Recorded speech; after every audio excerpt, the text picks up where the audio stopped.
Today on Mr. Media, I'll talk to a lovely actress named Bitsie Tulloch, one of the stars of the new NBC drama Grimm, which airs Fridays at 9 p.m. Stick around. We might talk about her role in this year's Academy Award-winning film, The Artist. But if worse comes to worse, I can always ask about grooming tips for flatulent French bulldogs.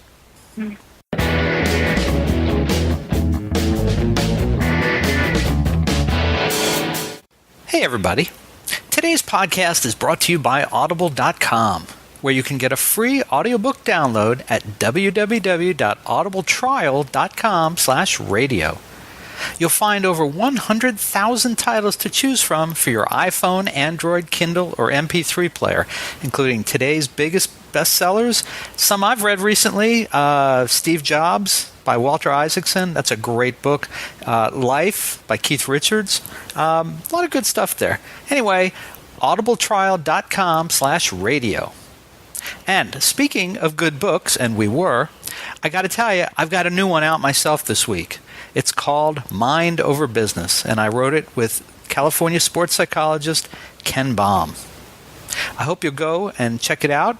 Maybe order a copy on Amazon.com. If you like it, you can certainly check the like button, share it with your friends, and it'll be coming to Audible.com very soon, so look out for that. And now, check out today's show.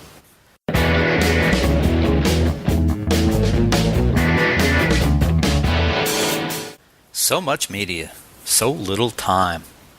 Who keeps track of it all? That would be me. This is Bob Andelman, and this is a Mr. Media interview. You know, MrMedia.com, MRmedia.com. Stop by and check it out. There are more than 900 archived celebrity and pop culture interviews for your listening pleasure. Mr. Media is recorded live before a studio audience of seemingly placid veterinarians in desperate need of their annual shots in the new media capital of the world, St. Petersburg, Florida. Last night, I happened upon an interview that Bitsie Tulloch did with Craig Ferguson, host of The Late Late Show on CBS. Oh, sure, he was funny, but she was absolutely delightful. She matched him line for line, wisecrack for wisecrack, nuanced subtlety for nuanced subtlety. And when all that failed, they flirted hysterically, no holds barred. I also listened to her being interviewed by a morning radio show where she gently manipulated the topic of conversation from her new NBC show, Grimm, Fridays at 9 p.m., to the subject of her charity work, supporting the Corazon de Vida Foundation, which funds orphanages in Tijuana.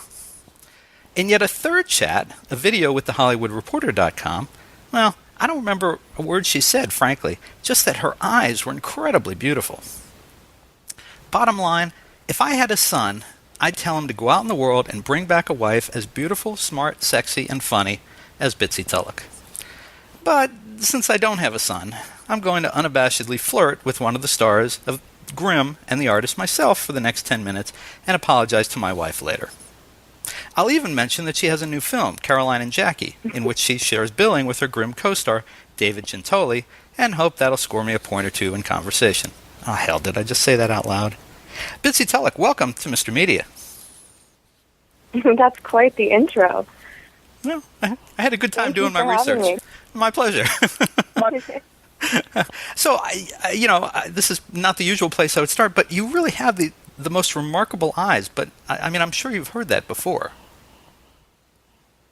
I have. It's funny. It's one of those things that I always think I look like an alien or something because my eyes are really quite large. But I've always just had these big blue-gray eyes, and it runs on my dad's side of the family. And it was cute because I was flirting with Craig Ferguson, and that was one of the things he was saying, whatever, your eyes are bright and sparkly. Or he said, no, they really, really are. Yeah, thanks. Yeah, it's just, it's quite, now I'm curious, and I mentioned that if I had a son, I'd want him to go out and find one like you. I have a daughter, and one of the things I remember about her when she was very little was that, the face was kind of squished for like the first 9 or 12 months, and you really didn't know what was going to come out. Did your parents worry because of the eyes? No. Okay. I was a really, really cute baby. I did have a very awkward phase in middle school, as I feel like most people's awkward phases in middle school, and I had braces and my haircut was every which way, but I was a cute baby. Although my older sister was just drop dead beautiful. She had these, cherubic curls, and but I was not weird looking. Although my sister claims I had a flat head, that I grew out of. Yeah. Probably considering you're on TV and in the movies now, you're probably going to be hearing a lot more of that around the family just to keep you in your place. Yeah. Yeah, Bitsie's cute and she's doing okay, but the flat head thing, come on. I know, right? Now, the other thing that really struck me... My dad always teases me, so there's no chance of anything ever getting in my head. Oh, well, it keeps you down to earth. That's a good thing. I mean, it seemed to have worked out for that Clooney guy. He seems pretty down to earth. Yeah. The other thing that I noticed in watching and listening to you was that you make this impression as a young woman who has seen a great deal, traveling a lot of the world, not seemingly... I mean, we only get small bits and pieces, obviously, in interviews, but you don't seem to have been spoiled by any of it. You have a great temperament, a sense of humor. But what I really wondered about was, how do you land in acting rather than, philanthropy or even diplomacy or something, a little more dignified? Well, it's, I started acting very late. I was extremely academic. I was double majoring at Harvard, and I basically took a year off before I went to graduate school, and I ended up in LA because I was really burned out, and I had a very, very, for a variety of reasons, really tough senior year at school. And I was out in LA, and I was hanging out with a friend, and she wanted to be an actress, but she was too scared to go to an acting class. And I said, fine, I'll go with you. Let's go. And she ended up never doing it, but I fell in love and never looked back. But as far as something like the philanthropy is concerned, that's always a part of my life. I volunteer wherever I am. When I'm at Los Angeles, which I'm not right now because I'm shooting the show in Portland, I've been involved for 6 or 7 years with this organization, Corazon de Vida, which sponsors 14 orphanages in Tijuana. But I also love old people. And so basically wherever I am, I will usually find a nursing home or something, and I'll just go chit-chat with some of the elderly people, which I think is sort of a demographic that is often underlooked in favor of, say, kids. And I think that it, really, really bums me out that a lot of the time these people, the older they get, when they should even have more respect and everything, they tend to be brushed aside. And yeah. Is it even harder to be an older person in a place like Portland, where not only are you old, but I mean, it rains all the time and it's kind of dark a lot of the year? It must be tough.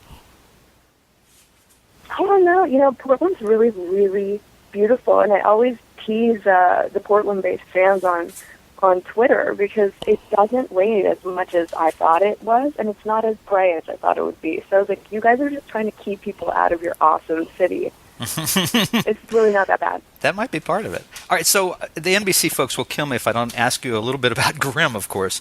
Your character, Juliet, is still a woman of some mystery. How much more will viewers learn about her before the end of season 1? Well, it's definitely coming to a head as far as Nick not being able to keep things from me, and I'm definitely getting drawn into the fray a lot more. The episode that airs tonight on NBC at 9/8 Central is I end up getting kidnapped, A. And B, I meet Monroe for the first time. So that relationship, that really opens a lot of doors, that I finally end up meeting, Monroe, and they've been hiding this huge thing and whatnot. I'd read, maybe it was Zap2 at one of the sites said that it was hard to tell which was going to be harder on your character, being kidnapped or meeting Monroe. I can't say. You'll have to watch tonight. So let me throw one more question at you. I know we have to let you go. Tell me a little something about Caroline and Jackie. Is it coincidental that you and David Gentoli are in that together too? He and I had shot. It's an independent drama about two sisters that's premiering at Tribeca this spring, and he and I had shot it about 6 or 7 months before Grimm, and he was the first character cast on Grimm, and I hadn't yet auditioned for it. This was last pilot season, so it was about February 2011. And Gentoli actually sent me a text message and said, I've been auditioning with a lot of girls. You are so perfect for this role. you got to get in on this. And I was in the middle of testing for other pilots, but I did call my agency and thought, and they were saying, that appointment's coming in right now. You're going in on it tomorrow. And that was a Wednesday, and by Friday I had booked it. So it was pretty cool. But he and I have great chemistry, and we love working together, and I think that translated.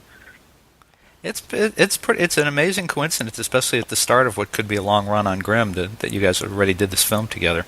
Well, we're going to run out of time, so folks, listen. You can see Bitsie Tulloch every Friday night at 9 p.m. on the NBC series Grimm, and eventually, unless you're in New York and want to go to the Tribeca Film Festival in April, you can watch for her when the movie Caroline and Jackie comes to a theater near you. I did see you're on Twitter. Are you also on Facebook?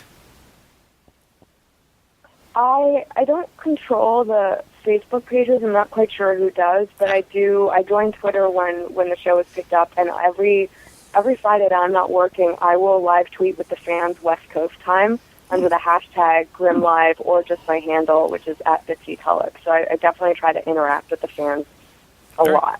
Very cool. Well, and it seemed pretty clear to me that the tweets there were pretty personal.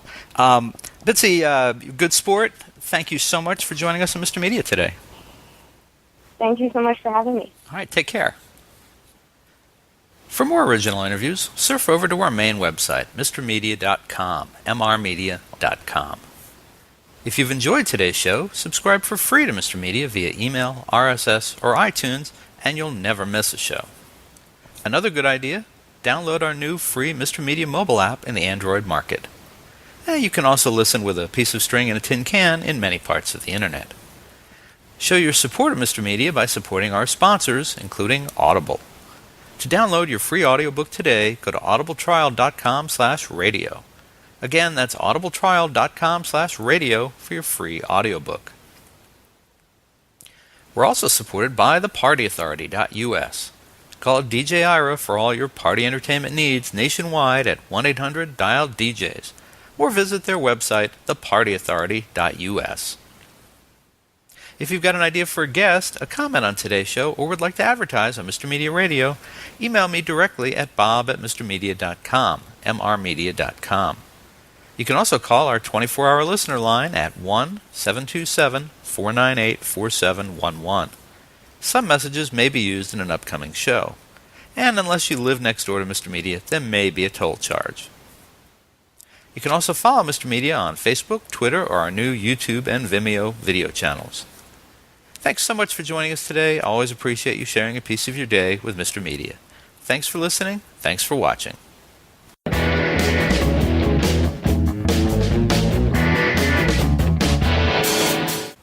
Hi, this is Samira Armstrong, and you're listening to Mr. Media. Hey, everybody. This is Bob Andelman from Mr. Media. First of all, I want to thank you for years of support listening to this show. We're starting our 6th year. It's hard to believe our 6th year as 2012 starts and heading towards our 1,000th online podcast, audio and video. It's pretty amazing, frankly. I remember starting it several years ago thinking this will never last. And podcast, that's as stupid a word as blogging. But here we are, starting our 6th year and heading up to 1,000 interviews. And I want to thank everybody for listening and supporting the show. I also want to tell you that one of the things that's been very helpful for this show is Stitcher Radio. Yes, this is sort of a commercial. Now, there are millions of smartphone apps in the world, but I only use one several times a day, Stitcher Radio. I build my own radio station to listen to broadcast and online shows when I want and in the order I want. CNN News Update, Onion Radio News, WTF with Mark Maron, MSNBC's Morning Joe, Studio 60, the TechCrunch headlines, and of course, Mr. Media. It's free. It works on iPhone, Android, BlackBerry, Palm Pre, and much more. And you can get it for free for yourself. Try it out. I guarantee you're going to love it. Stitcher.com/MRmedia. That's Stitcher.com/Mr. Media. You're going to love it. And thanks again for supporting the show.